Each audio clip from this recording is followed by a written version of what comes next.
Bonjour les enfants, bonjour Nathéo, bonjour Jeff, Samuel. Aujourd'hui, on se retrouve pour l'école du dimanche ensemble. On va parler de l'adoration et voir ensemble qu'est-ce que l'adoration. Est-ce que vous avez une idée les enfants? Oui. C'est quoi adorer? Ça veut dire adorer Dieu. Voilà. D'accord. C'est quand on aime très fort quelque chose. Oui, c'est bien, c'est une très bonne réponse. Alors, le Seigneur a dit, Dieu est esprit, et il faut que ceux qui l'adorent en esprit et en vérité. On va voir ce que ça veut dire en esprit et en vérité. D'accord? En esprit, ça voudrait dire de tout son cœur. D'accord? Et en vérité, c'est que tu peux dire « Oh, moi j'adore Dieu, mais ça peut être négatif. » Oui, ou je ne fais pas ce qu'il veut. Ouais. Et cela ne lui plairait pas. Du coup, on ne peut pas dire j'adore Dieu. Alors, la soumission à notre Dieu, c'est une forme d'adoration. C'est un exemple. Si on croit en Dieu, on lui est soumis et on fait ce que Dieu nous demande dans sa parole. C'est une forme d'adoration. Adorer, il faut savoir aussi que adorer, c'est plus qu'un chant. C'est pas juste chanter un chant. On dit qu'on peut adorer avec les chants. Ce n'est pas seulement chanter un chant. D'accord? C'est un sentiment vraiment beaucoup plus fort.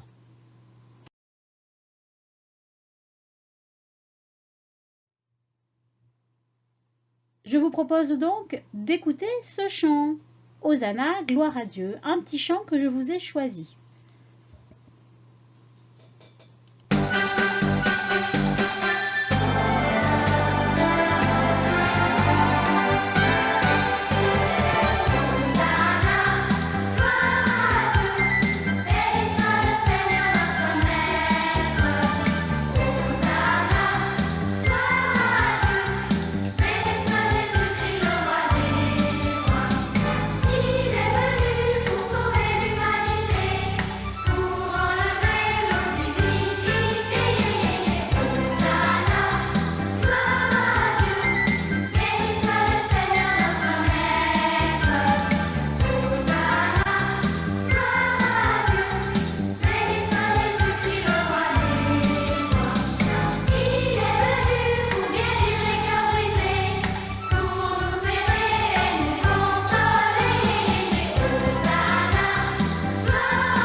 Alors, comment puis-je faire entendre à Dieu un son joyeux?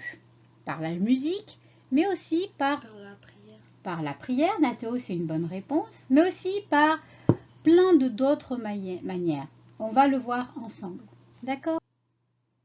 Alors, on a vu dans ce chant un mot qui est revenu dans le refrain plusieurs fois. Quel est-il? Hosanna. Hosanna, tout à fait.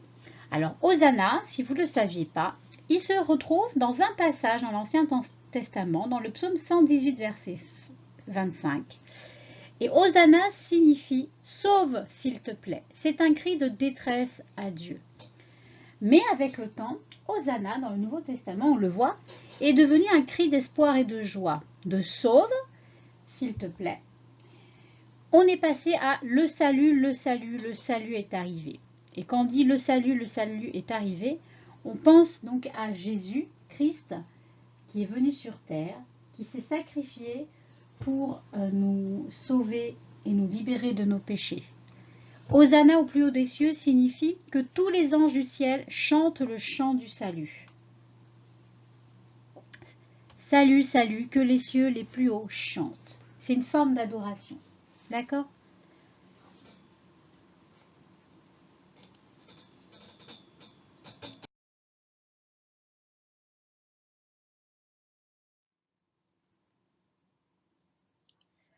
Alors, je vais vous poser une petite question. Est-ce que vous savez c'est quoi la différence entre aimer et adorer? Sans regarder la diapo, les petits. Adorer, c'est quand... Tu as dit tout à l'heure, c'est aimer très fort. Alors que aimer, c'est aimer. Aimer, c'est aimer, oui. Par J'aime le exemple, chocolat, j'aime j'aime la la nourriture. nourriture, j'aime cette danse, j'aime ce beau jardin. Est-ce qu'on peut dire, du coup, j'adore, quand j'aime très fort quelque chose, j'adore le chocolat? Est-ce que ça aurait un sens? Non. Non. Alors, si on va dans le sens de chaque mot, aimer, c'est éprouver de l'amour, de la passion pour quelqu'un ou quelque chose. D'accord? Adorer, ça signifie rendre un culte à. En tant qu'enfant de Dieu, en tant que personne chrétienne, on ne peut adorer que qui sur Dieu. terre? On ne peut adorer que Dieu. Donc, on ne peut dire dans la vie de tous les jours, on ne peut dire j'adore. J'adore qui? Dieu. J'adore Dieu, puisque c'est rendre un culte à. Est-ce que quand vous dites j'adore le chocolat, est-ce que vous pouvez rendre un culte au chocolat? Non. Non. Ça devient quoi au final? Un idole. Ça devient un idole. Très bonne réponse, Nathéo. Donc des fois, il faut faire attention aux mots qu'on utilise quand on utilise aimer ou adorer. Aussi, on adore Jésus. On adore Jésus. Moi, le jour où j'ai compris ça, quand je me suis convertie, j'ai fait attention à ne plus dire j'adore le chocolat, je t'adore, t'es merveilleux, t'es gentil, t'es merveilleuse. D'accord? Parce que je l'adore et il faut garder ce mot pour Dieu. J'adore que Dieu. D'accord, les enfants?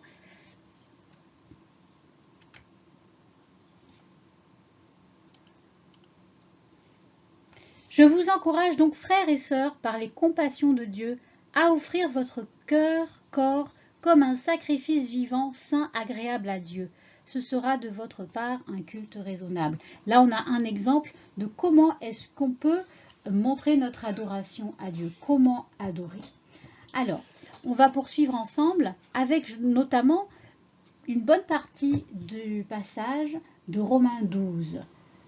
D'accord? Et chercher ensemble comment on peut adorer notre Dieu, notre Seigneur.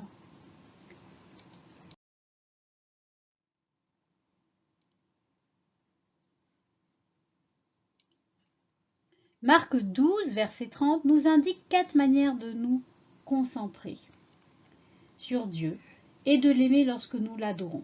Quelles sont ces manières? On va lire le passage, c'est un petit passage. Marc 12, verset 30. Mathéo va le lire pour nous. Et tu aimeras le Seigneur ton Dieu de tout ton cœur, de toute ton âme, de toute ta pensée et de toute ta force. Donc, à travers ce verset, comment, selon le disciple Marc, comment est-ce qu'on doit aimer notre Dieu? De toute notre force, de tout notre esprit, De la pensée. de la pensée et De la prière. D'accord. Tu aimeras le Seigneur, ton Dieu, de tout ton cœur, de toute ton âme, de tout ton esprit. de toute ta pensée et de toute ta force. Là, en 4 mots, on a la manière dont on devrait aimer Dieu. D'accord? De tout mon cœur. D'accord? Dans le cœur, vous allez dire, des fois, on peut aimer quelqu'un dans son cœur, mais ça ne se voit pas. Ça va être dans comment je vais faire les choses pour la personne. Donc là, comment je vais faire les choses pour Dieu. De toute mon âme, donc de mon esprit, dans la pensée, avoir des pensées saines et de toute ma force.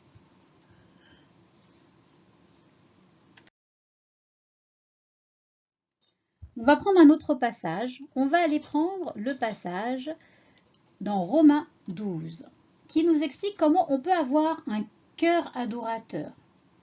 Et on va prendre chacun des versets ensemble. Alors, le verset 2 d'abord. Donc, je vous invite à prendre votre Bible dans Romains 12.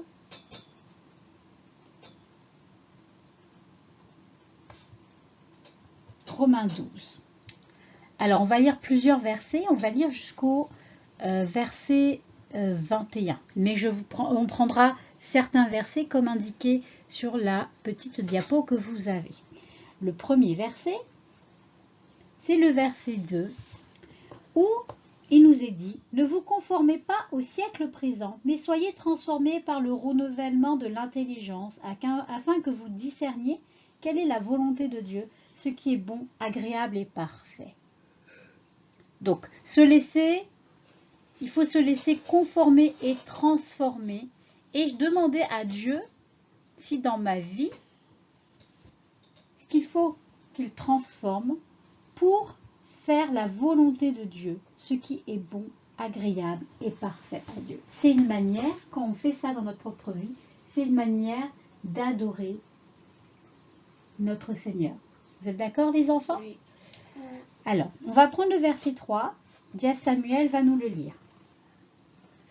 Par la grâce qui m'a été donnée, je dis à chacun de vous de n'avoir pas de lui-même une autre opinion,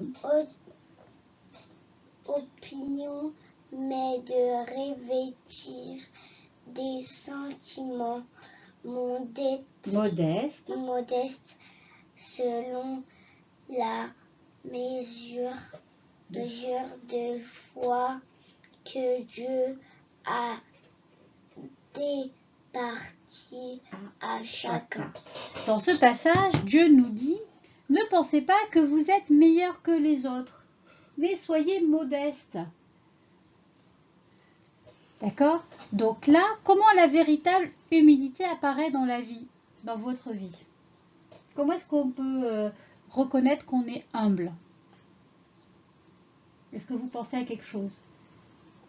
Alors c'est vrai que c'est un passage qui n'est pas facile, mais il faut se rappeler que si déjà je ne me compare pas aux autres, ah bah celui-là t'as vu, il a fait telle bêtise, c'est pas bien, bah est-ce que vous, au fond de vous, vous êtes sûr que vous n'avez jamais fait ça à un moment dans votre vie? C'est pas sûr.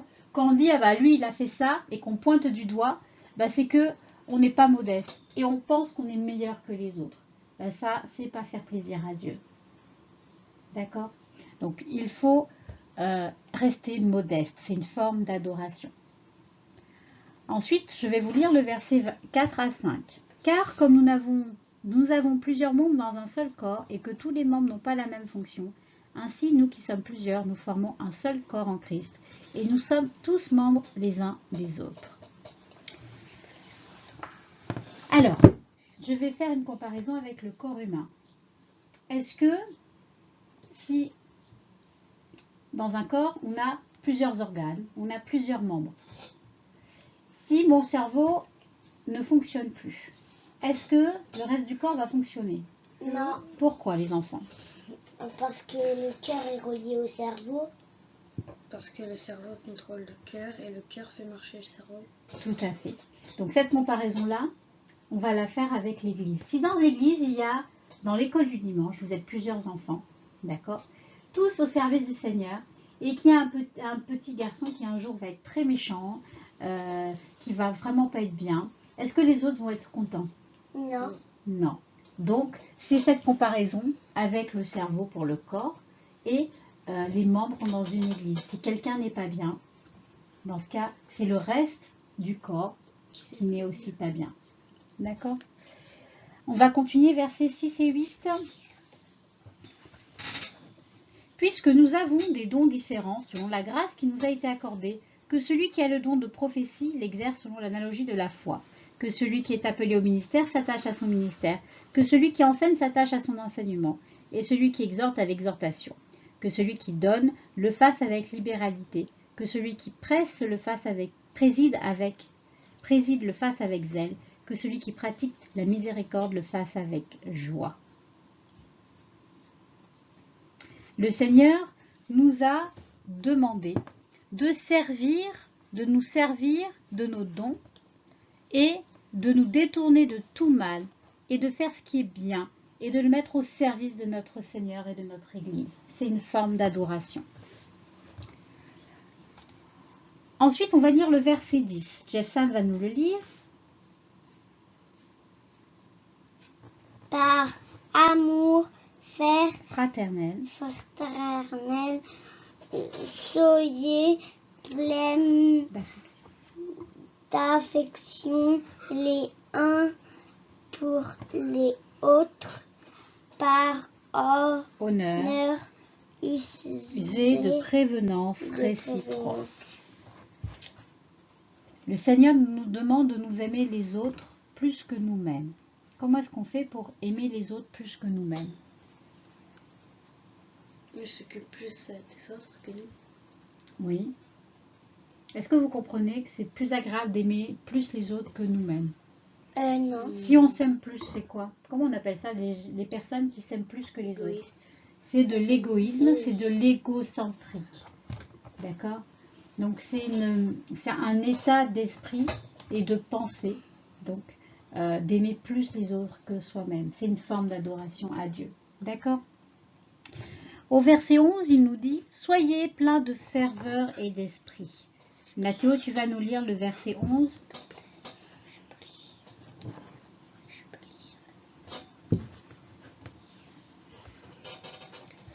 Ayez du zèle et non de la paresse, soyez fervents d'esprit, servez le Seigneur.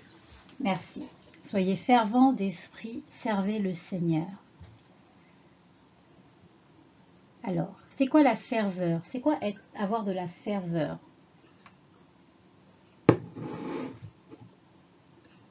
Juste après ferveur d'esprit, il nous est dit « Servez le Seigneur ».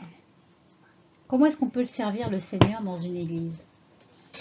En investissant dans l'église. Quand on s'investit dans l'église, faire le ménage, c'est s'investir dans l'église. C'est une manière d'avoir de la ferveur. D'accord? Ensuite, au verset 12 et 13, il nous dit « Servez les autres, soyez joyeux ». Donc ça va au-delà du simple service des autres. Tout ce qu'on fait, il faut le faire avec joie. D'accord? C'est une forme d'adoration.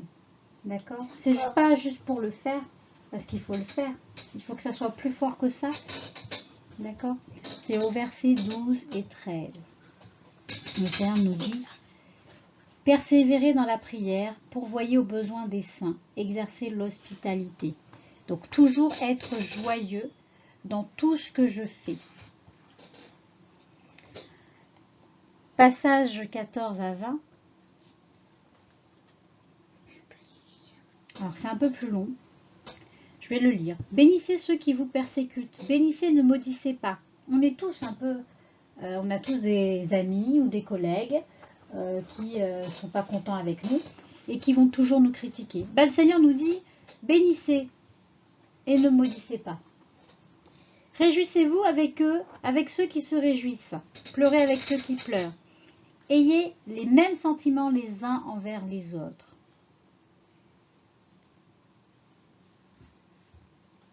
N'aspirez pas à ce qui est élevé, mais laissez-vous attirer par ce qui est humble. Ne soyez point sages à vos propres yeux. Ne rendez à personne le mal pour le mal. Recherchez ce qui est bien devant tous les hommes. S'il est possible, autant que cela dépende de vous, soyez en paix avec tous les hommes. Ne vous vengez point vous-même, bien-aimés, mais laissez agir la colère, car il est écrit « À moi la vengeance, à moi la rétribution, dit le Seigneur. » Donc, si on vit en harmonie les uns avec les autres, comme le Seigneur nous demande, sans vengeance, sans maudire, sans critiquer comme les amis ou les ennemis peuvent faire avec nous, c'est une forme d'adoration à Dieu. C'est écouter ce qu'il nous dit dans sa parole. D'accord? Dernier verset, le verset 21, Jeff Sam va nous le lire. Ne te laisse pas vaincre par le mal, mais surmonte le mal par le bien. Par le bien. Dieu nous demande de vivre en harmonie les uns avec les autres. Et aussi que quoi que l'on fasse, de faire ce qui est juste, quoi qu'il arrive. D'accord? Des fois, c'est pas facile. Comment est-ce qu'on peut savoir ce qui est juste ou pas?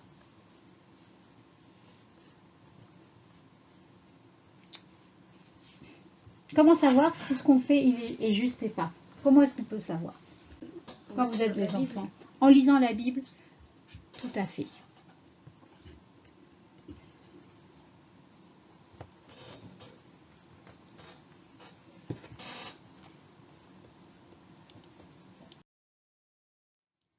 Alors, je vais vous proposer un petit jeu que vous allez faire chez vous, sur cet écran. Je vais vous demander quel sacrifice, d'après vous, on doit faire chacun pour vivre une vie d'adoration. Alors, on va sacrifier quoi dans notre propre vie? On va par exemple arrêter d'être égoïste, on vient de le voir dans le passage, arrêter d'avoir de l'orgueil, arrêter de penser qu'à soi, à nos occupations, que à ce que nous on a à faire. Et on va plutôt pratiquer l'hospitalité, rendre service à notre Seigneur. Rendre service. Avec notre Église, c'est-à-dire avec les membres de notre Église. D'accord? On va inviter nos amis à l'Église. D'accord? On peut inviter les gens aussi qui ne sont pas de l'Église et leur montrer ce que Dieu fait dans notre vie. C'est un témoignage. Donner de l'amour sans limite. D'accord? Alors, vous avez sur ce petit écran un petit jeu de mots mêlés. Et je vous encourage à rechercher tous les mots qui peuvent être des exemples de sacrifices qu'on peut faire dans notre vie pour avoir une vie d'adoration. Voilà, vous regarderez bien le petit écran et vous essaierez de trouver des mots. Alors, Nathéo, est-ce que tu veux donner un exemple d'un mot que tu trouves? Il y a des réponses verticales, à l'endroit, mais aussi à l'envers. Donc, il faut faire attention. Alors, moi, je vais vous donner un mot que je vois. Là, on voit la prière dans la dernière colonne, tout en bas à l'envers, la prière. Je consacre une vie d'adoration par la prière. Autre chose.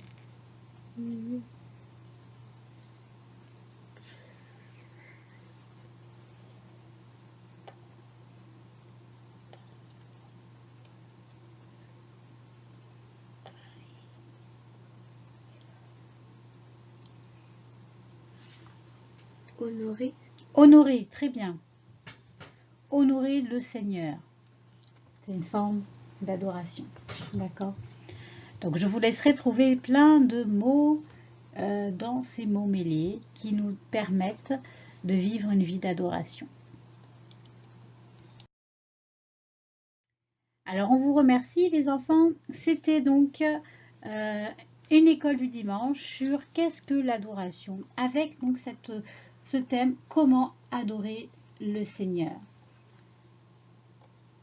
Donc, je vous invite chacun à penser à tout ce qui fait dans vos vies que vous adorez le Seigneur. On va prier pour finir. Merci Seigneur pour tout ce que tu nous donnes. Merci pour notre place dans l'Église, même si on est des enfants ou des adultes, Seigneur.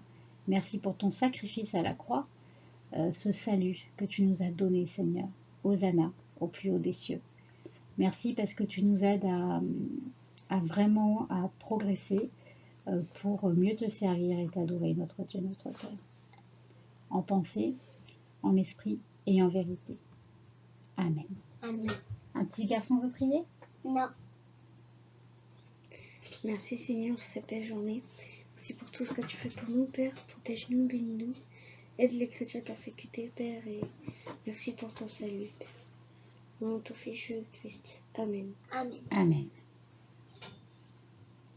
Merci les enfants, on vous souhaite un bon dimanche et une bonne semaine. Le Seigneur vous bénisse. Au revoir. Au revoir.